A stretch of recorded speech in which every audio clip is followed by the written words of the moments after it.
I thought I was the luckiest father alive when my successful son Dylan insisted I come live in his upscale Charlotte apartment. For weeks, everything seemed perfect until those mysterious late-night showers began. The sounds coming from that bathroom at exactly 3 a.m. haunted my sleep.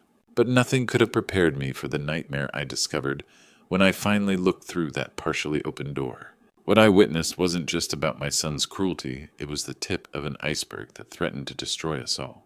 Let me know in the comments what country or state you're tuning in from, and if you've ever experienced a situation where someone you trusted wasn't who they seemed to be.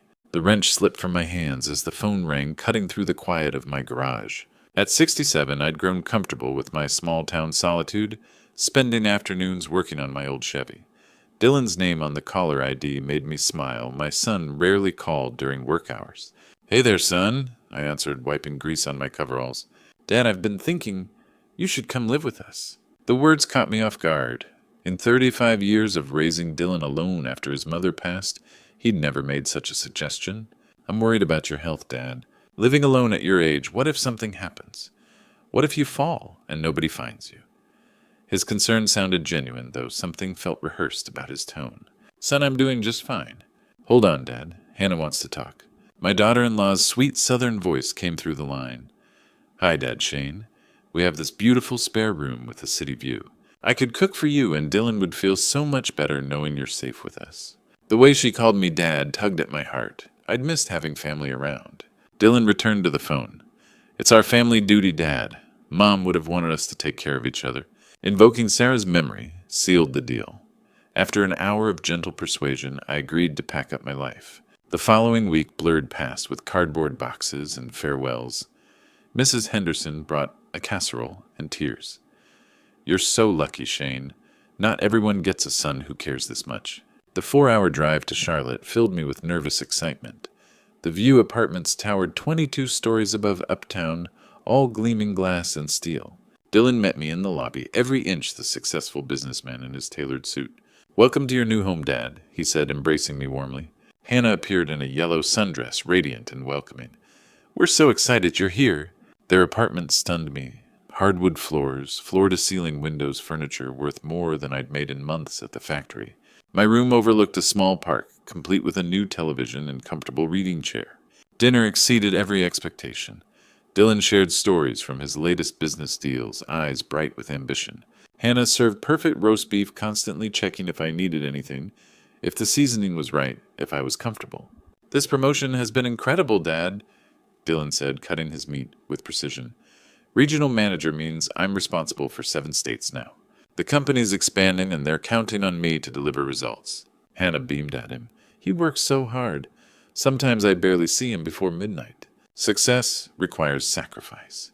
Dylan replied, his tone carrying that familiar authority. "But it's worth it when you can provide for family." As I watched them together, my accomplished son and his devoted wife, pride swelled in my chest. Dylan had built something remarkable here. That night, lying in the unfamiliar luxury, I felt contentment I hadn't known in years. My son honored his family, cared enough to bring his aging father into his successful world. The city lights twinkled beyond my window like promises of peaceful days ahead. I thought I'd finally found the peace I deserved. But this perfect new life was about to reveal its dark secrets. Morning sunlight streamed through my window as Hannah's humming drifted from the kitchen. Those first 7 days felt like a dream I'd never dared imagine. Dylan left before dawn each morning, returning after 8 with shoulders heavy from work. Yet he always checked on me first. "How was your day? Dad, did you eat enough?" His genuine concern warmed something that had been cold too long. Hannah proved everything I could hope for in a daughter-in-law. She prepared meals that rivaled the best restaurants: tender pot roast, homemade cornbread, sweet tea that tasted like childhood. The apartment sparkled under her care, and she moved through daily routines with graceful efficiency, always wearing that serene smile. "Dad Shane want to walk the gardens with me?" she'd ask after lunch. I discovered the View offered more than luxury, it provided community. During walks, I met retired couples who'd chosen Charlotte for their golden years. Robert from Tennessee, a former police officer who shared my love of classic cars. Margaret from Georgia, whose late husband worked construction. "You're fortunate," Margaret told me by the pool. "Not many young people understand family importance." Nights brought the deepest rest I'd known in years. No creaking floorboards or worrying about locked doors, just gentle air conditioning and distant city sounds settling into sleep. That first weekend, Dylan took me shopping. "You need new clothes, Dad. Can't look like a small-town mechanic in upscale Charlotte." At the department store, he introduced me to colleagues. "This is my father." Finally convinced him to move in. "You raised a good son," one coworker said. "Dylan talks about you constantly. Says you taught him everything about hard work and integrity." The praise validated 35 years of wondering if I'd done enough as a single parent. But as the second week began, subtle changes crept in like shadows at dusk. Hannah's morning humming grew quieter, sometimes absent. Dark circles appeared under her eyes despite early bedtimes. "Just tired, Dad Shane. Sometimes I don't sleep well," she'd say when I asked her smile more fragile. Dylan's evening check-ins became shorter.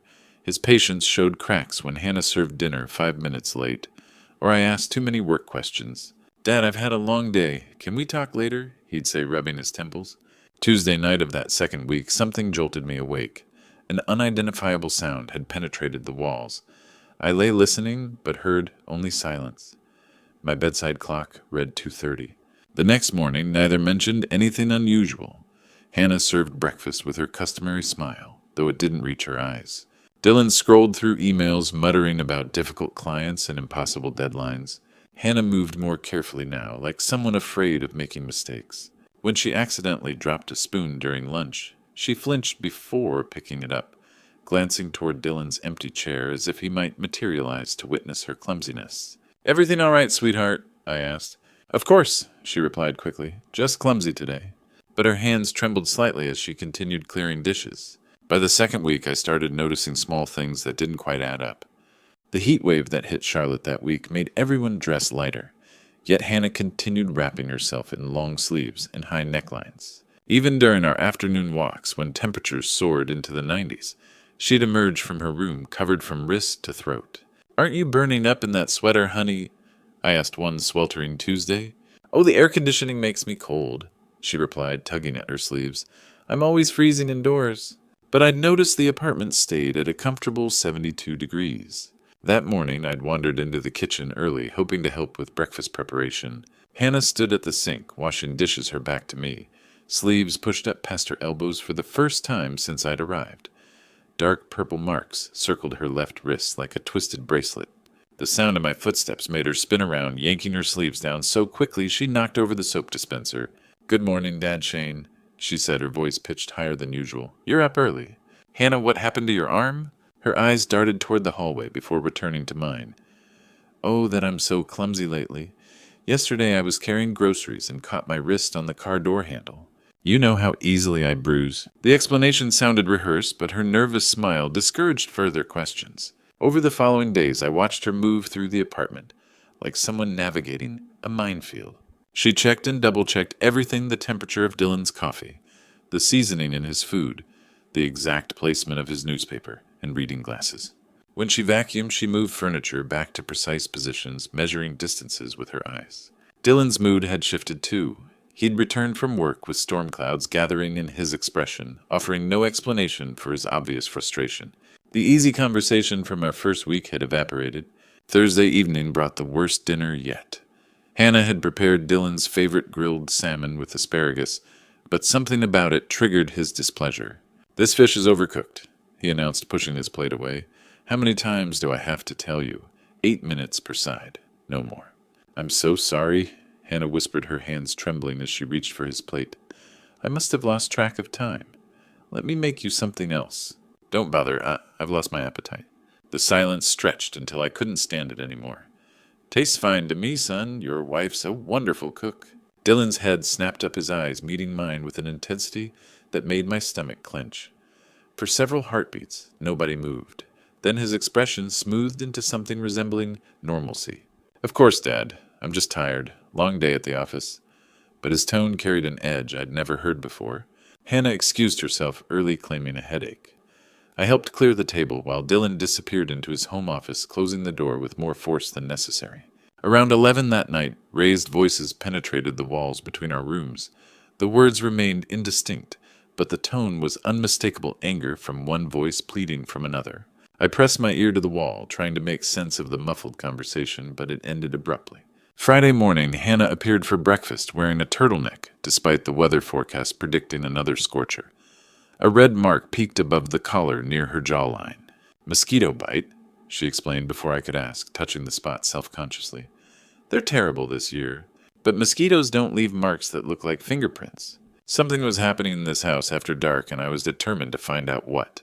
The digital clock's green glow read exactly 3 in the morning when the sound of rushing water jolted me from sleep. Not the gentle flow of a bathroom faucet, but the powerful cascade of a shower, running at full force. I lay still in the darkness, listening. The sound came from the master bathroom, separated from my room by a shared wall. After 15 minutes of steady flow, it stopped as abruptly as it had begun, leaving the apartment in complete silence. Sleep eluded me for the rest of the night. Who takes a shower at 3 in the morning? Was someone sick?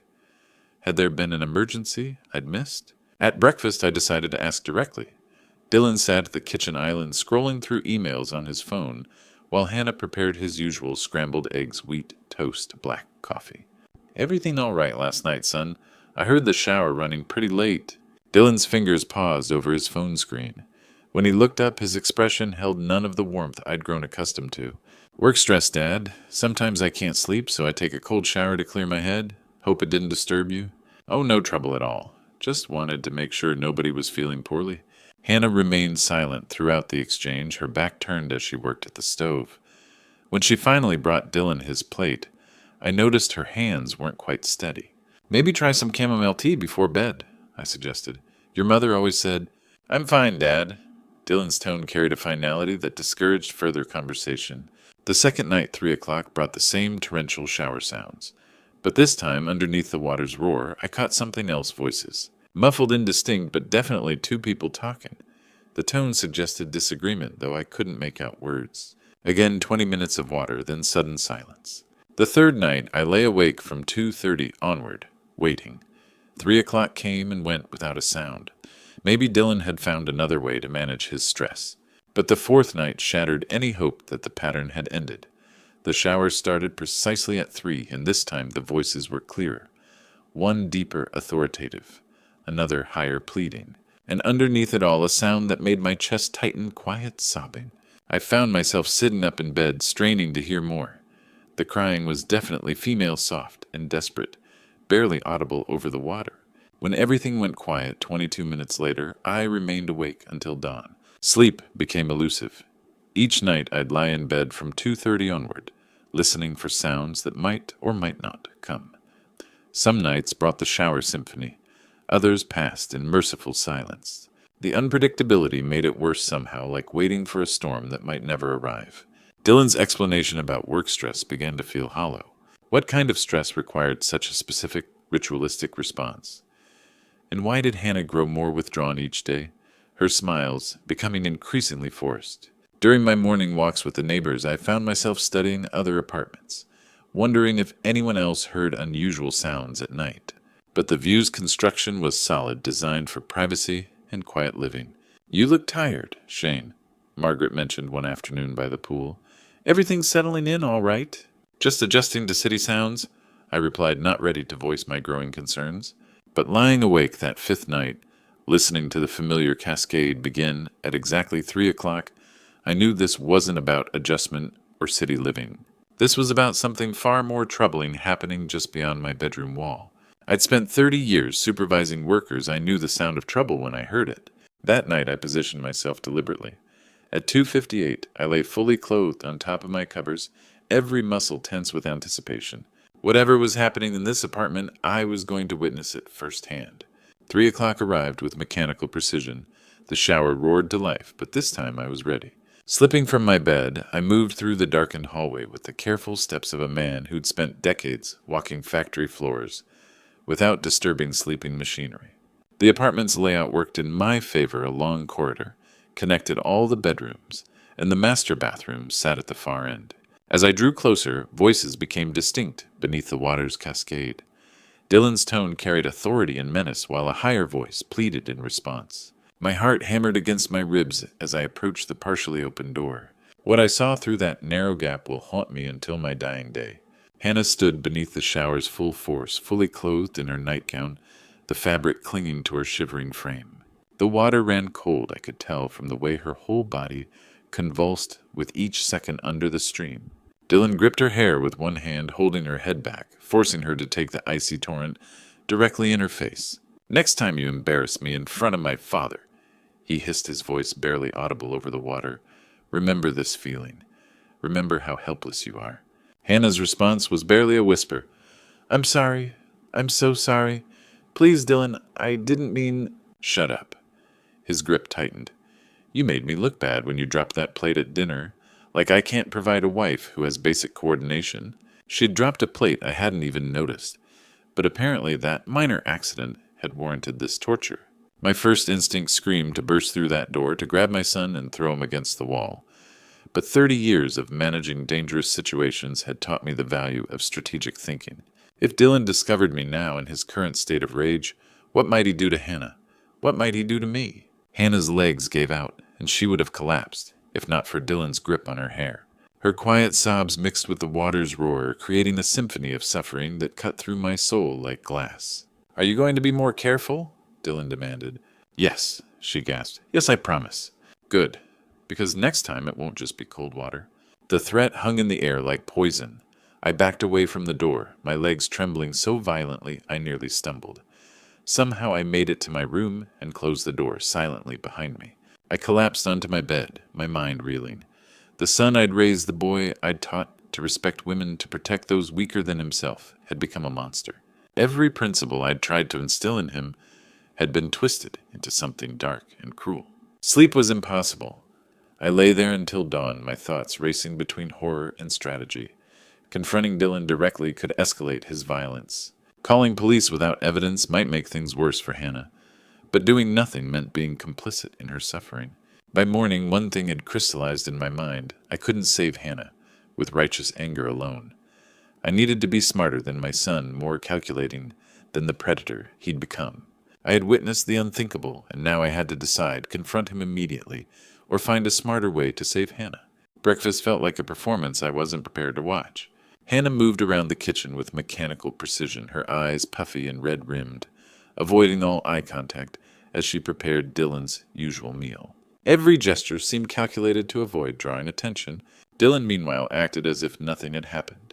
He kissed Hannah's cheek when she served his coffee, complimented the perfectly scrambled eggs, and even asked about my plans for the day with what appeared to be genuine interest. "Dad, you should check out that new walking trail Margaret mentioned. Great exercise for someone your age." The casual normalcy of it made my stomach churn. How could he sit there sipping coffee and discussing walking trails 12 hours after torturing his wife in their bathroom? Hannah's hands trembled slightly as she buttered my toast, and I caught her wincing when she reached for the orange juice. Dylan noticed nothing, or pretended not to. After he left for work, the apartment fell into heavy silence. I sat at the kitchen island, wrestling with choices that felt impossible. Call the police immediately. With what evidence my word against a successful businessman's describing events I'd witnessed by spying through a bathroom door? Dylan would deny everything. Hannah might be too terrified to confirm my story, and then what he'd know I was onto him, and Hannah would pay the price for my interference. Confront Dylan directly. Demand he stop hurting his wife. That approach could backfire catastrophically. Men who abuse their partners don't respond well to challenges to their authority, especially from family members. I might provoke him into worse violence. Take Hannah and run an old man and a traumatized young woman fleeing with no resources, no plan, nowhere to go. Dylan had money, connections, legal resources. He'd find us, and when he did, Hannah would suffer consequences I couldn't bear to imagine. Sarah's voice echoed in my memory from years past advice she'd given me during a particularly difficult decision at the factory. "Think before you act, Shane, but don't think so long that you fail to act at all." The answer came to me gradually. Hannah needed to know she wasn't alone, that someone had witnessed Dylan's cruelty and believed her. But more than that, she needed to be part of any solution. This was her life, her choice to make. I could offer support, but I couldn't rescue her without her consent and cooperation. Throughout that day, I observed Dylan with new eyes. When he returned from work, he transformed back into the caring husband and devoted son. He brought Hannah flowers just because, and spent 20 minutes asking about my day, listening with apparent fascination to my mundane activities. The performance was flawless. No wonder Hannah felt trapped. Who would believe that this charming, successful man was capable of such cruelty? He'd probably been perfecting this dual nature for years, maybe his entire adult life. I recognized the type from my factory days supervisors who could be your best friend in front of management and your worst enemy when no one was watching. Dylan had simply applied those manipulation skills to his marriage. That evening, as I listened to his animated discussion of a new client acquisition, I realized I was looking at a master manipulator, someone who understood exactly how to present different faces to different audiences, how to isolate his victim while maintaining his public image. My plan crystallized tomorrow. When Dylan left for work, I would approach Hannah carefully, gently. I would tell her what I'd seen, assure her that I believed her, and ask how I could help. Whatever she decided, I would support her decision. I knew what I had to do, but I had no idea how dangerous that conversation would become. The sound of running water led me to the kitchen where Hannah stood at the sink, washing dishes with the methodical movements of someone trying to stay busy. Her shoulders tensed when my footsteps approached. "Hannah, I need to talk to you about something important." She spun around, eyes wide, with the kind of panic I'd seen in factory workers who thought they were about to be fired. "Did I do something wrong? Is it about breakfast? I know the eggs were a little—" "No, sweetheart. You didn't do anything wrong." I kept my voice gentle, the way I used to speak to Dylan when he was small and frightened. "I'm worried about you." Her hands gripped the dish towel so tightly her knuckles went white. "I don't understand. I saw what happened in the bathroom last night." The towel fell from her hands as her legs gave out. She sank into one of the kitchen chairs, her face crumpling as sobs shook her entire body. Not the quiet, suppressed crying I'd heard through the walls, but deep, wrenching sounds of someone who'd been holding back tears for far too long. "Please," she gasped between sobs. "Please don't tell him you know. He'll kill me. He's told me he'll kill me if anyone ever finds out." I knelt beside her chair, placing a gentle hand on her shoulder. "Hannah, listen to me. I'm not here to make things worse. I'm here to help you." It took 20 minutes for her to calm down, enough to speak coherently. The story that emerged made my blood run cold. 18 months of escalating abuse.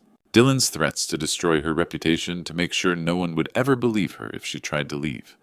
Financial control that left her with no resources of her own. "He says I'm stupid that I can't survive without him," she whispered. "Maybe he's right. He's wrong about that and about everything else. But we need evidence before we can act. We need to be smart about this." Hannah nodded, wiping her eyes. "Where can we talk safely? He has cameras in some rooms and he checks my phone." "His office," Mona suggested. "He'd never record himself." Dylan's home office was a shrine to his success awards on the walls. Expensive furniture, everything perfectly organized. Hannah moved nervously toward the window while I examined his desk, looking for anything that might help us understand his methods of control. What I found made my hands shake. Medical records with my name documenting early onset cognitive decline and inability to make sound financial decisions. A glossy brochure for Sunset Manor, one of Charlotte's most expensive nursing homes. Email drafts addressed to lawyers discussing guardianship proceedings and asset management. "Hannah," I called, my voice hoarse, "come look at this." She read over my shoulder, her face growing pale. "Oh my God, he's been planning this since before you moved in." The pieces fell into place with sickening clarity. The concerned phone calls about my health. The insistence that I needed care. The way he'd isolated me from my old life, making me dependent on his version of family. "He doesn't just want to control you," I said, sinking into Dylan's leather chair. "He wants to control both of us. Your freedom, my assets, everything." Hannah's hand found mine. "We're both his victims." For the first time since I'd witnessed that horrible scene, I felt something other than helpless rage. I felt determination. Dylan had made a crucial mistake. He'd underestimated both of us. He saw Hannah as a weak woman he could break, and me as a confused old man he could manipulate. He was wrong on both counts. "We're going to stop him," I said, squeezing Hannah's hand. "But we have to be smarter than he is." Hannah straightened in her chair, and for the first time since I'd arrived, I saw steel in her eyes. "What do we need to do?" We weren't just fighting for Hannah's freedom anymore. We were fighting for both our lives. From the privacy of my bedroom, I dialed the number Hannah had found in the phone book. Robert Martinez, family law attorney, answered on the third ring. "Mr. Martinez, I need help with a domestic violence situation," I said quietly, keeping my voice low, even though Dylan was at work. Are you in immediate danger, sir? Not me directly, but my daughter-in-law is, and there's financial elder abuse involved too. His tone sharpened with professional interest. I can see you today if necessary. What evidence do you currently have? Eyewitness testimony to physical abuse and documents showing fraudulent medical records about my mental capacity. Good start. You'll need audio recordings, photographs of injuries, medical documentation, and written records of threats. Can you gather these safely? Over the next week, Hannah and I became careful conspirators. She purchased a small digital recorder with her grocery money, hiding it in her pocket during Dylan's increasingly frequent verbal attacks. The audio quality wasn't perfect, but it captured his threats clearly. You're worthless. His voice hissed through the tiny speaker during our review session. Nobody would want you if they knew how pathetic you really are. Hannah's response barely audible. I'm sorry, I'll try harder. You'd better, because if you ever embarrass me again, you'll regret it. While Dylan worked, I photographed every document in his office. The fake medical evaluations, the nursing home brochures, email, correspondence with lawyers about guardianship proceedings. Each image went to our secure email account that Hannah had created using the library's computers. Look at this, Hannah whispered one afternoon, showing me a bank statement she'd found. He's been moving money from your accounts into his name. Small amounts, but consistently. The financial theft added another layer to our case. Martinez had been right. We needed comprehensive evidence of both crimes. 3 weeks into our evidence gathering, Hannah revealed the complication that changed everything. Shane, I need to tell you something. She sat across from me in the apartment's small library, hands folded protectively over her stomach. I'm pregnant. 8 weeks. My heart clenched. Does Dylan know? Not yet. I'm terrified to tell him. He's always said he doesn't want children, that they'd interfere with his career. The pregnancy added urgency to our timeline. Hannah couldn't endure much more abuse in her condition, and we couldn't risk Dylan discovering her secret before we were ready to act. Martinez helped us contact Safe Harbor Charlotte's women's shelter, arranging a bed for Hannah when the time came. We also alerted Detective Tom Bradley at Charlotte PD, giving him advance notice of the domestic violence situation without revealing our specific timeline. When you're ready to act, call immediately, Bradley advised. Don't wait. Don't give him time to destroy evidence or hurt anyone. I spent hours at the library researching my legal rights and gathering medical records proving my mental competency. Dr. Williams, my physician back home, provided written testimony that I'd never shown signs of cognitive decline. Hannah practiced her escape route from the apartment to the parking garage, then to Safe Harbor.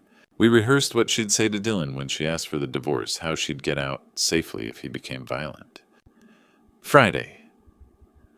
Martinez confirmed during our final phone consultation. Serve him with papers on Friday evening. Hannah, you leave immediately afterward. Shane, you call 911 the moment things escalate.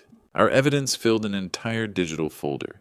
Dozens of audio files, photographs of documents and injuries, medical records, financial statements showing theft, and witness testimony from neighbors who'd heard arguments through the walls. Friday arrived with unseasonable warmth. Hannah moved through the apartment like someone preparing for battle, checking her emergency bag one final time. I reviewed our contact numbers, Martinez Detective Bradley Safe Harbor 911. We had our evidence and our plan, but we couldn't predict how far Dylan would go to keep his secrets. Friday evening arrived with the weight of inevitability. Hannah had spent the day moving through her routines like someone preparing for surgery, necessary but terrifying. When Dylan walked through the door at 6:30, she was waiting in the living room divorce papers in her trembling hands. Dylan, I can't do this anymore. I want a divorce. The words hung in the air like a lit fuse.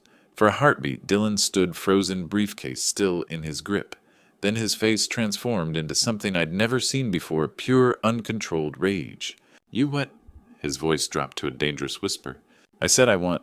His hand struck her cheek with a crack that echoed through the apartment. Hannah stumbled backward, papers scattering across the hardwood floor.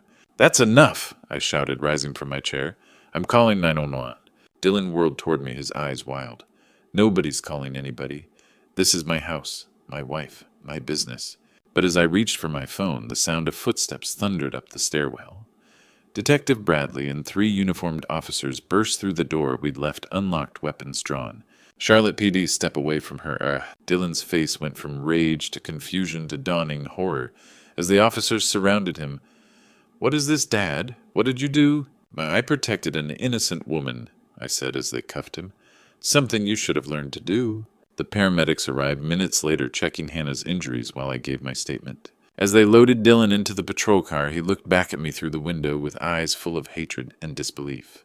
3 months later, the Charlotte County Courthouse became the stage for justice. Martinez presented our evidence methodically: audio recordings of threats, photographs of injuries, financial documents showing theft, and my eyewitness testimony of the bathroom abuse.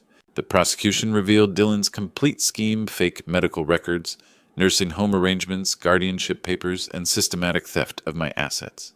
He'd planned to have me declared incompetent within 6 months, gaining control of my life savings, while keeping Hannah trapped through fear and isolation. Judge Patricia Williams showed no mercy. Mr. Dylan Mitchell, you have violated the trust of both your wife and your father in the most heinous ways possible.